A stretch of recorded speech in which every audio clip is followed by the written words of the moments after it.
Did you know that umbrella and excess liability aren't actually the same thing? To be honest, I did neither at first. It can be confusing because they're listed together in one section on an Accord 25 COI form, but they're in fact their own policy. In this video, we will be explaining the difference between umbrella and excess liability. IRMI defines the umbrella liability coverage as a policy designed to provide protection against catastrophic losses. It generally is written over various primary liability policies such as the commercial automobile policy, CGL policy, watercraft and aircraft liability policies, and employer's liability coverage. But what does this actually mean? The umbrella policy serves three purposes. It provides excess limits when the limits of underlying liability policies are exhausted by the payment of claims. It drops down and picks up where the underlying policy leaves off when the aggregate limit of the underlying policy in question is exhausted by the payment of claims. And it provides protection against some claims not covered by the underlying policies, subject to the assumption by the named insured of self-insured retention. So, the umbrella or excess policy is the coverage that kicks in after we've run out of the commercial general liability, auto liability, and any other policy it sits on top of. Now, you'll hear excess and umbrella often used interchangeably, but they actually refer to two completely different policies that do fundamentally the same thing, with one major difference.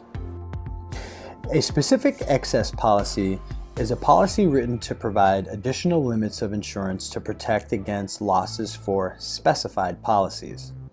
In many cases, this may only be one policy like the CGL. If the excess policy is specific excess over the CGL, then should a claim arise on the automobile or employer's liability policy that exhausts their limits, the excess policy will not be able to jump in and respond to these covered losses on those policies, as they are not contemplated as underlying coverage. To remedy this, a vendor can purchase specific excess policies to cover the automobile, employer's liability, and so on.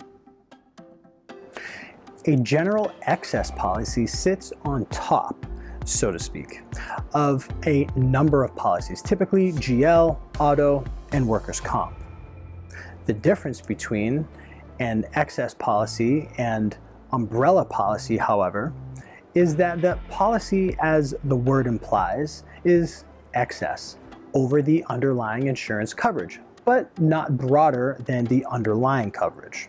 An umbrella policy, in a few instances, may be broader than the underlying coverage. The typical example is that the umbrella policy may drop down and cover auto liability in a foreign country, even though the commercial auto policy does not extend its territory to foreign countries. An umbrella policy is usually written to cover excess of the CGL, automobile, and employer's liability, part of workers' comp policy, but can also include other policies like foreign liability, media liability, watercraft liability, and so on.